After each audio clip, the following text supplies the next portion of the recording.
ಭಾರತ ಮತ್ತು ಇಂಗ್ಲೆಂಡ್ ನಡುವಿನ ಟಿ20 ಸರಣಿಯ ಮೊದಲ ಪಂದ್ಯ ಮಳೆಗೆ ವಾಶ್ಔಟ್ ಆಗಿದ್ದರಿಂದ ಸರಣಿಯನ್ನ ಗೆಲ್ಲಬೇಕು ಅಂದ್ರೆ ಯಾವುದೇ ತಂಡ 3 ಪಂದ್ಯಗಳನ್ನು ಮಸ್ಟ್ ಅಂಡ್ ಶುಡ್ ವಿನ್ ಆಗಲೇಬೇಕು. ಶ್ರೇಯಸ್ ಅಯ್ಯರ್ ಕ್ಯಾಪ್ಟನ್ ಆದ್ಮೇಲೆ ಭಾರತ ಮೊದಲ ಸರಣಿಯಲ್ಲಿ ಕ್ಲೀನ್ ಸ್ವೀಪ್ ಆಗಿದ್ರು ಕೂಡ ಅಟ್ಲೀಸ್ಟ್ 2ನೇ ಸರಣಿಯನ್ನಾದರೂ ಕೂಡ ಗೆದ್ದು ಕಮ್ ಬ್ಯಾಕ್ ಮಾಡಬೇಕು.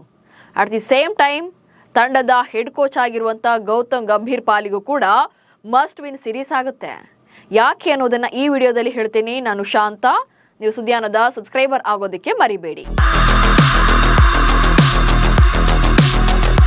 ಕಳೆದ 2 ವರ್ಷಗಳಿಂದ ಟೆಸ್ಟ್ ಫಾರ್ಮೆಟ್ನ ಹೀನಾಯ ಸೋಲುಗಳ ಬಳಿಕ ಹೆಡ್ ಕೋಚ್ ಗೌತಮ್ ಗಂಭೀರ್ ತೀವ್ರ ಟೀಕೆಗೆ ಒಳಗಾಗಿದ್ರು.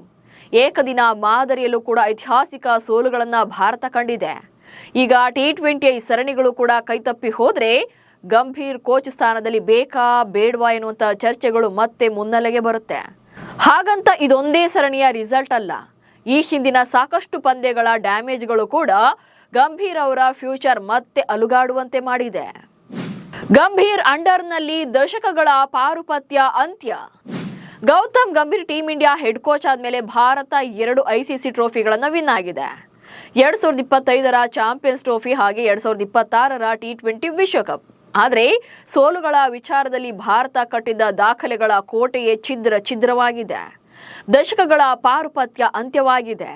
3 ಮಾದರಿಯ ಐತಿಹಾಸಿಕ ಸೋಲುಗಳು, ಸೀನಿಯರ್ ಪ್ಲೇಯರ್ಗಳ ಜೊತೆಗಿನ ಭಿನ್ನಾಭಿಪ್ರಾಯ, ಸ್ಟ್ರಾಟಜಿಗಳಿಂದಾಗಿ ಭಾರತ ಮುಖ್ಯ ಕೋಚ್ ಹುದ್ದೆಗೆ ಅನ್ಫಿಟ್ ಎನ್ನುವಂಥ ಮಾತುಗಳು ಪದೇ ಪದೇ ಕೇಳಿ ಬರ್ತಾನೆ ಇರುತ್ತವೆ. ಈಗ ಇಂಗ್ಲೆಂಡ್ ಸರಣಿ ಗಂಭೀರ್ ಪಾಲಿಗೆ ಅತಿ ದೊಡ್ಡ ಪರಿಣಾಮ ಬೀರಲಿದೆ. ಇಂಗ್ಲೆಂಡ್ ಸರಣಿ ಗೆಲ್ಲಲೇಬೇಕಿದೆ ಭಾರತ. ಟಿ20 ವಿಶ್ವಕಪ್ ಗೆದ್ದ ಮೇಲೆ ಭಾರತ ಐರ್ಲೆಂಡ್ ವಿರುದ್ಧ 2 ಪಂದ್ಯಗಳನ್ನು ಸೋತು ಕ್ಲೀನ್ ಸ್ವೀಪ್ ಆಗಿದ್ರಿಂದ ಗಂಭೀರ್ ವಿರುದ್ಧ ಸಾಕಷ್ಟು ಟೀಕೆಗಳು ವ್ಯಕ್ತವಾಗ್ತಾ ಇವೆ. ಈಗ ಸರಣಿಯನ್ನು ಕೂಡ ಸೋತ್ರೆ ಕೋಚ್ ಹುದ್ದೆ ಮತ್ತೊಮ್ಮೆ ಶೇಕ್ ಆಗುತ್ತೆ. ಹಾಗಂತ ಇದೊಂದೇ ಸರಣಿ ಅಲ್ಲ, ಈ ಹಿಂದಿನ ಸಾಕಷ್ಟು ಸೋಲುಗಳು ಕೂಡ ಸದ್ದು ಮಾಡ್ತವೆ. ಕೆಲ ವಿಚಾರಗಳಲ್ಲಿ ಗಂಭೀರ್ ನಿರ್ಧಾರಗಳೇ ಅವರಿಗೆ ಸೆಟ್ ಬ್ಯಾಕ್ ಆಗಬಹುದು. ಸೊ ಹೇಗೆ ಅನ್ನೋದನ್ನ ಹೇಳ್ತಾ ಹೋಗ್ತೇನೆ ನೋಡಿ. ದಶಕಗಳ ಬಳಿಕ ಭಾರತ ಕಂಡಂತ ಐತಿಹಾಸಿಕ ಸೋಲುಗಳು. ಗೌತಮ್ ಗಂಭೀರ್ ಅವರು ಟೀಮ್ ಇಂಡಿಯಾ ಹೆಡ್ ಕೋಚ್ ಆದ್ಮೇಲೆ ಭಾರತ ತಂಡ 3 ಮಾದರಿಯಲ್ಲಿ ಸಾಕಷ್ಟು ಐತಿಹಾಸಿಕ ಸೋಲುಗಳನ್ನು ಕಂಡಿದೆ. ಟೆಸ್ಟ್ ಫಾರ್ಮೆಟ್ನಲ್ಲಿ ದಶಕಗಳ ಕಾಲ ಕಟ್ಟಿದಂತ ಗೆಲುವಿನ ಸಿಂಹಾಸನ ಛಿದ್ರವಾಗಿದೆ. ಅದರಲ್ಲೂ ಕೂಡ ವೈಟ್ ವಾಶ್ ಸರಣಿಗಳು ಕೂಡ ಭಾರತದಲ್ಲೇ ಆಗಿರುವಂಥದ್ದು. ಸೊ ಹೀಗಾಗಿ ಗೌತಮ್ ಗಂಭೀರ್ ಅವರ ಪಾಲಿಗೆ ಟೆಸ್ಟ್ ಪಂದ್ಯಗಳೇ ಅತಿ ದೊಡ್ಡ ಡ್ಯಾಮೇಜ್ ಅನ್ನು ಉಂಟು ಮಾಡಿದ್ವು. ಅನಂತರ ಏಕದಿನ ಮಾದರಿಯಲ್ಲೂ ಕೂಡ ಲಂಕಾದಲ್ಲಿ ಆದಂಥ ಸೋಲುಗಳಿರ್ಬೋದು, ಅಥವಾ ತವರಿನಲ್ಲಿ ನ್ಯೂಜಿಲೆಂಡ್ ವಿರುದ್ಧ ಸೋತಂಥ ಸರಣಿ ಇರ್ಬೋದು. ಸೊ ಈ ಥರದಾದಂಥ ಸೋಲುಗಳು ದೊಡ್ಡ ಎಫೆಕ್ಟ್ ಅನ್ನ ಮಾಡಿವೆ. ಅದು ಅಲ್ಲದೆ ಈಗ ಐರ್ಲೆಂಡ್ ವಿರುದ್ಧದ ಕ್ಲೀನ್ ಸ್ವೀಪ್ ಕೂಡ ದೊಡ್ಡ ಹೊಡೆತವನ್ನ ಕೊಡ್ತಾ ಇದೆ. ಇನ್ನು ಅಷ್ಟೇ ಅಲ್ಲ, ಸೂಪರ್ ಸ್ಟಾರ್ ಸಂಸ್ಕೃತಿ ಬಿಡ್ತೀನಿ ಅಂತ ಸೀನಿಯರ್ಸ್ ಜೊತೆ ಕಿರಿಕನ್ನ ಮಾಡ್ಕೊಂಡಿದ್ದು. ಸೊ ಇವರು ಹೆಡ್ ಕೋಚ್ ಆಗ್ಬೇಕಾದ್ರೇನೆ ನಾನು ಬಂದ್ಮೇಲೆ ಸೂಪರ್ ಸ್ಟಾರ್ ಸಂಸ್ಕೃತಿ ಇರೋದಿಲ್ಲ. ಸೊ ಯಾವುದೇ ಒಬ್ಬ ಆಟಗಾರನ ಸ್ಟಾರ್ ಅಂತೇಳಿ ಆತನಿಗೆ ಹೈಪ್ ಕೊಡೋಕೆ ನಾನು ಬಿಡಲ್ಲ.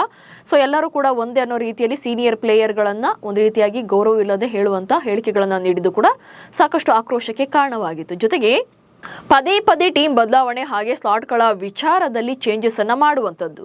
ಸೊ ಗೌತಮ್ ಗಂಭೀರ್ ಅವರ ಅತಿ ದೊಡ್ಡ ವೀಕ್ನೆಸ್ ಅಂದ್ರೆ ಪದೇ ಪದೇ ಬದಲಾವಣೆಯನ್ನ ಮಾಡುವಂಥದ್ದು. ಜೊತೆಗೆ ಸ್ಲಾಟ್ಗಳ ವಿಚಾರದಲ್ಲಿ ಚೇಂಜಸ್ ಮಾಡೋದು.